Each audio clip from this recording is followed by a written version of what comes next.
What is up, y'all? Welcome to The Stack. I'm Alex. I'm Pete. And on The Stack, we talk about a bunch of books that have come out this week. Kicking it off with one I know that Pete is very excited about. Beta Ray Bill #1 from Marvel Comics. Written and art by Daniel Warren Johnson. Now, DWJ, as I like to call him, he is the creator of Murder Falcon, which is one of your favorite books ever. Yeah. I don't know how you feel about Beta Ray Bill, though. So how'd you feel about this book? Well, yeah, I'm not the hugest Beta Ray Bill fan, but this was a lot of fun. This was really awesome. Art style gave Beta Ray Bill a grittiness that, was nice. I very much enjoyed this. This was sad. This was not like, just badass Beta Ray Bill. You okay? Did you die there for a second? Yeah, there's some real pain going on, and yeah. Also, Fangfang Boom, one of my huge favorites in this as well. So, this was a real treat. This book, and the back matter is magical. This very briefly and tangentially ties into the King in Black storyline, which has symbiotes attacking the Marvel Universe. Here they attack Asgard. Beta Ray Bill fights them off, kind of, and sparks up or re-sparks up a little bit of a romance with Lady Sif. But I agree with you. As he did in Murder Falcon, he brings big action with big monsters, but also a deep well of emotion here. It's very sad for Beta Ray Bill. Art is great. The writing is great. The emotion is great. I'm all in on this book. I am a sucker for Beta Ray Bill, and I think DWJ does right by him. So I'm very excited to see this going forward. And like you said, there's a great interview that he does with Walter Simonson in the back of the book, which is super cool as well. Yeah, it's nice to see him kind of geek out about this and kind of hear about New York in the 70s and the different kind of people working on stuff. It was a pretty awesome interview that they put in the back. And the art, the storytelling is really unbelievable, but Beta Ray Bill, kind of a cursed character, and they're really tugging on that and playing with that, and he's not cool with Thor. It's not a fun relationship right now. So I'm glad they're kind of getting to air that out a little bit. I'm very interested to see how that kind of all unfolds. I agree. Next up, Shadecraft #1 from Image Comics, written by Joe Henderson, art by Lee Garbett. In this new comic book, a girl finds out that shadows aren't quite what they are cracked up to be. It ties into an emotional thing from her past that you find out towards the end of the issue. I really like the setup. I thought this was a good, fun horror book. The art from Lee Garbett was particularly good. The shadow creatures were interesting. I'm curious to see where this goes going forward because it feels like it really gets the setup by the end. But I'm in. What was your take, Pete? Yeah, I agree. I think the art and the storytelling is fantastic. Kind of setting this up in a very interesting way. I really love the last page reveal kind of twist. Very cool. And yeah, as this kid, I was scared shitless of, if you saw a shadow move by, or a branch hit the window or something. This really kind of plays on that fear of moving shadows and how it's hard, especially at night, to get away from shadows. I mean, that's tough. I gotta be honest, Pete. It sounds like that wasn't just a problem when you were a kid.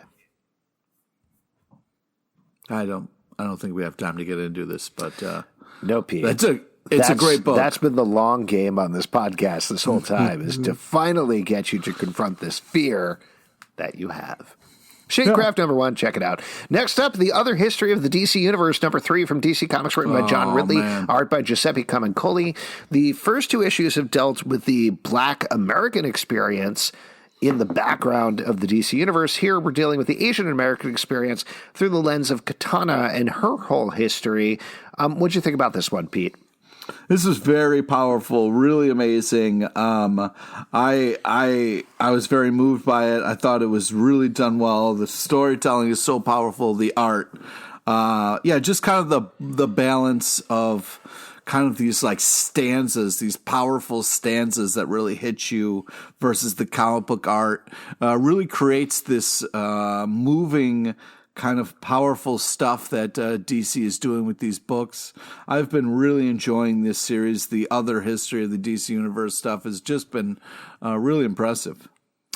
Giuseppe Camuncoli's layouts in particular are really excellent. John Ridley's writing is great. It's super, unfortunately, timely, given that we are discussing the Asian American experience and violence towards it in particular right now. But it's a necessary... Stop Asian hate. Yeah, it's a necessary read like the other two issues of this book, but also very entertaining and weird in a certain way. Just, I don't know much about Katana's history necessarily. There were little bits here and there that I was like, oh yeah, I guess I knew that kind of thing. But what John really is doing here is like with X-Men Grand Design, I think was the name of the book. He's taking the entire history of the character and trying to make narrative sense out of it, which is nearly impossible, but he does it here in a very emotional way, and that's nice to see. Yeah, Katana is one of my favorite characters. Always a big fan of Katana, so it was nice to see like all the different stories kind of paid homage to with this interesting kind of narrative running throughout all of it. It was really well done. Moving from one timely book to another in a very different way, Silk #1 from Marvel, written by Maurene Goo, art by Takeshi Miyazawa. This is a all-Asian team working on a Korean-American superhero, which is something that I don't think we've seen before for Silk necessarily. I could be wrong. Nobody jump into my mentions if I got that incorrect. But at the very least, it's great to see that. Silk is in a new status quo here, working for J. Jonah Jameson at whatever his latest rag is. But I thought this was really fun. I don't have too much affection necessarily for Silk as a character. I'm fine with her. She's been fun before. There's been some good storylines. But I thought this was a really nice, very clear setup with a good supporting cast, and I'm interested to see where it goes in issue 2. I completely agree. I feel like this is a great use of Silk, the character. I feel like they really do a great job of giving her like a lot of fun action, like splash pages, as well as like setting up a very cool, interesting story arc. So yeah, and the fashion stuff is fun and pulled off well. And what's not to like about sitting down to have tea with a giant cat-like creature? I think this is a very interesting, cool book, and I'm excited to see where it goes.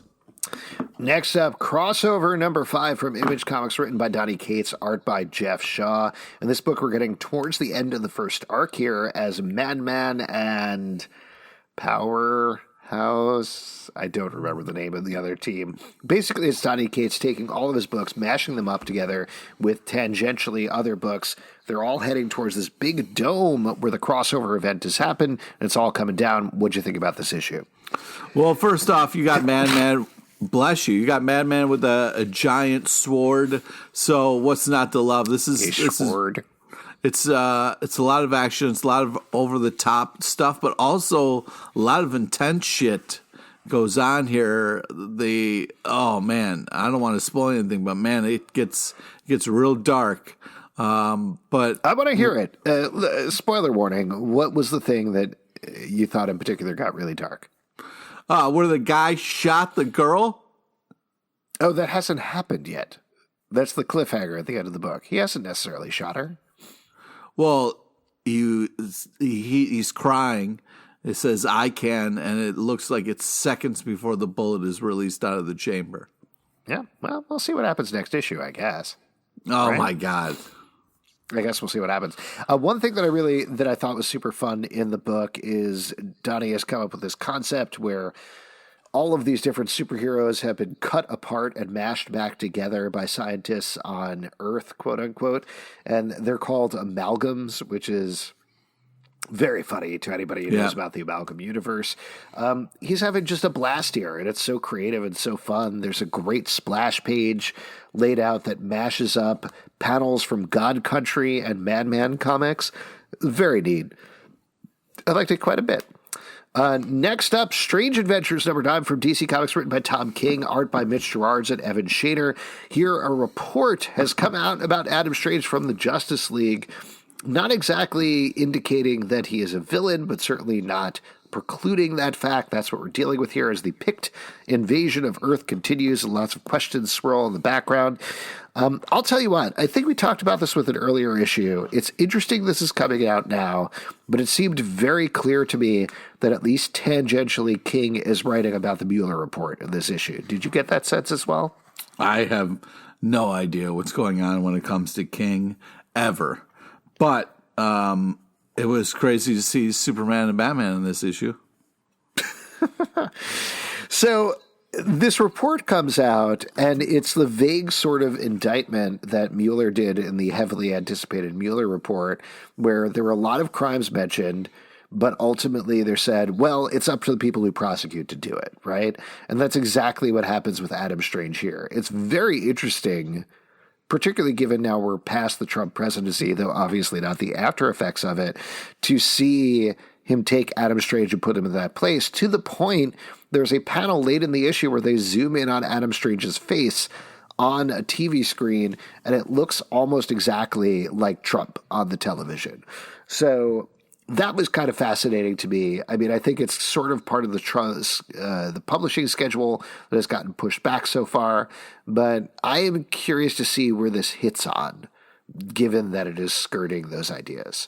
You're looking at me like I'm a crazy person right now. I am looking at you like a crazy person because we're on issue number 9 of 12, and we still don't know what the fuck's going on. Well, 9 issues deep. I mean, that's how a mystery works, Pete. Yeah, but let's talk Unless about it's that. Columbo, in which case they reveal it first, and then he figures out how it happens. Okay, but regardless, just think about how great of a writer you have to be that for 9 issues of a story, you have no fucking idea what's going on. That is very impressive. Well, I just got one more question for you, Pete. Oh, my God. All right, next up, Avengers Curse of the Man-Thing #1 from Marvel, written by Steve Orlando, art by Francesco Mobili. In this, we are getting a new threat to Man-Thing who, spoiler, beats Man-Thing right at the beginning, and the Avengers have to take him down. This is one of these new formats, limited series that Marvel has been doing, where a new hero is going to interact with Man-Thing or the story in a different way.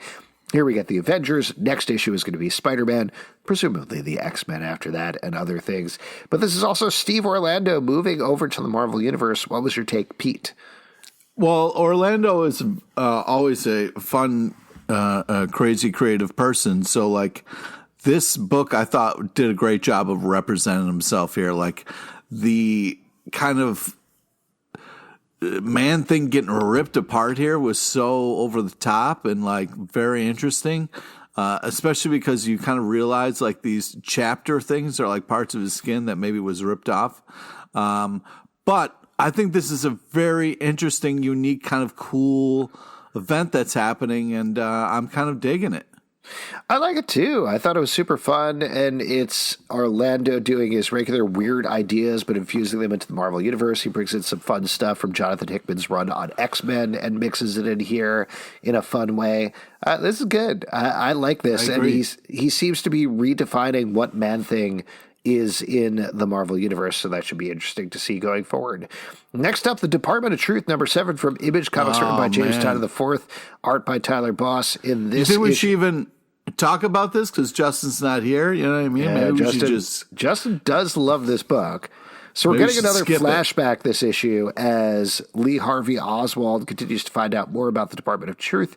Here we find out about the foil guy, the doc, who wears foil on his head. We find out about the Men in Black and the Little Gray Men and their play into the secret history of America.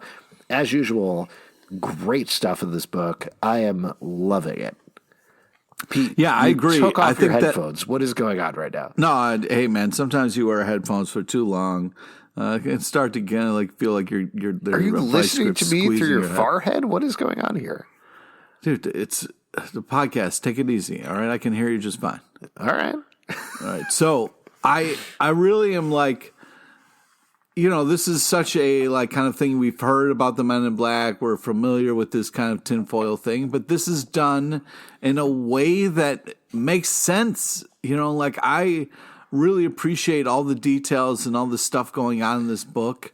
I think it's done in such a kind of way with the stylized like flashbacks with the shading and the info, and I think this is really a great mix of genres in telling the story.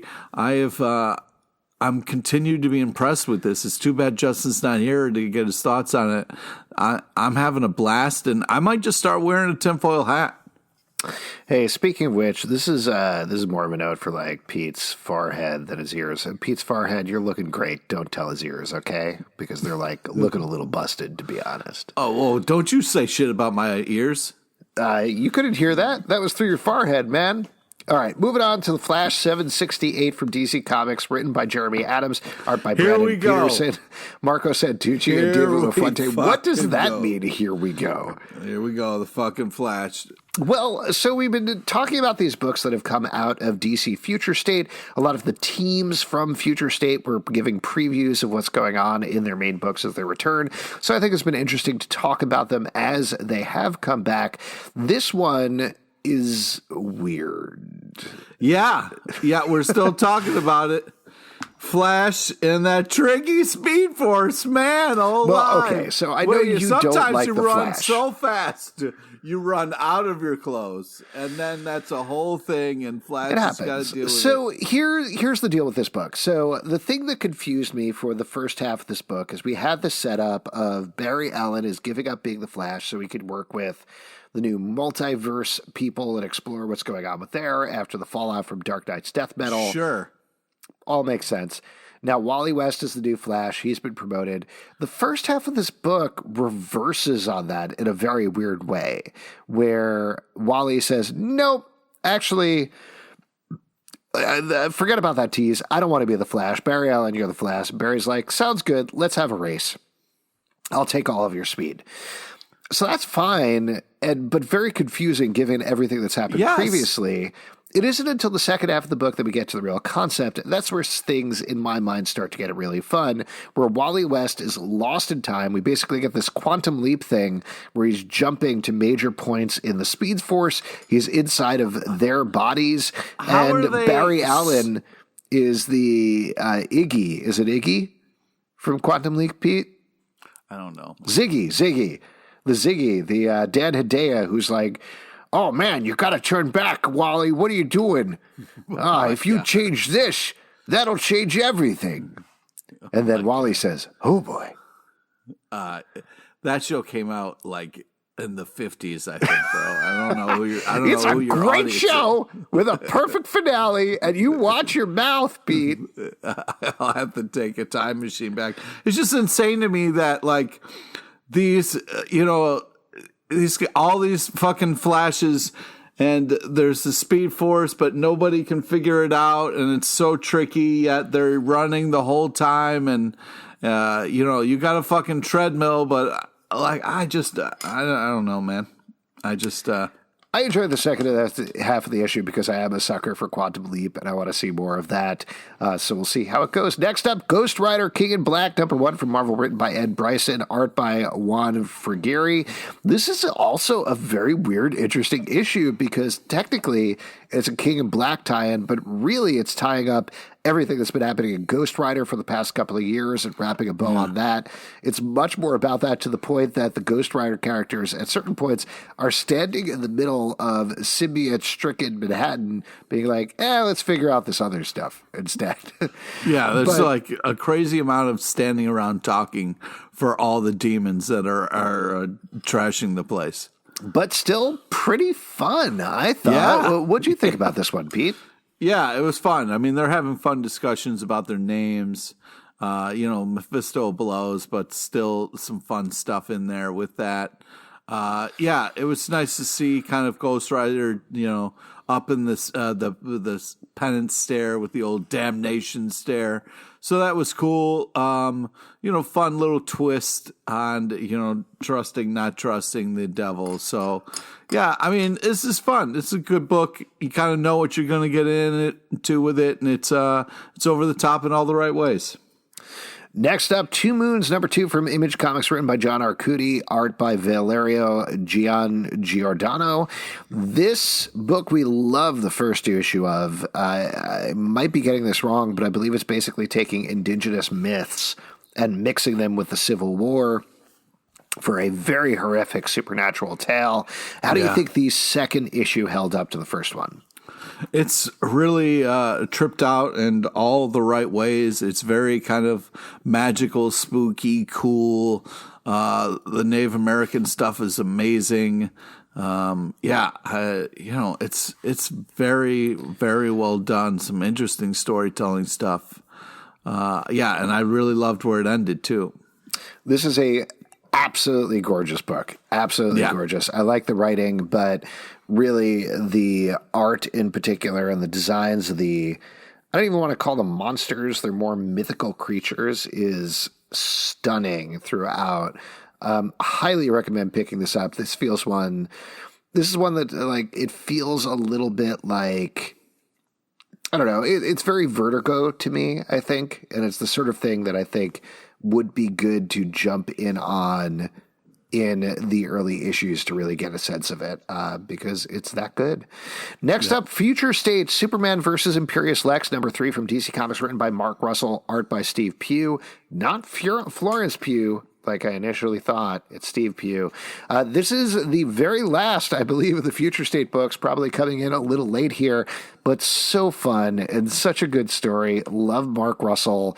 This is a future Superman, as you can tell from the title, battling Lex, who has taken over a planet. As usual, it's very satirical, as you'd expect from this team. If you read the first 2 issues, you know exactly what to expect here, but I loved it. This is one of my favorite Future State books. I'm so glad they got to finish it off, even if it was a little late. Pete, you're nodding your head. What's going on? Well, I mean, this is just like, what if Lex Luthor was stuck in the Wall-E movie? It's a little kind of like, it's a little too crazy for me, but I appreciate what they're doing. It's so funny. The characters are so funny. Lois Lane is so funny. Lex is so funny. It's great. Like, he just sets up these Rube Goldberg machines of ridiculous satire and pays them off in such a fun way. I like it quite a bit. Next up, Decorum, #7 from Image Comics, written by Jonathan Hickman and art by Mike Huddleston. This is really bringing together everything that's been going on in the book in a big way. We've had these weird crystalline creatures that showed up that seemed at first unconnected from the Assassin's Academy that was going on in the other side of the book.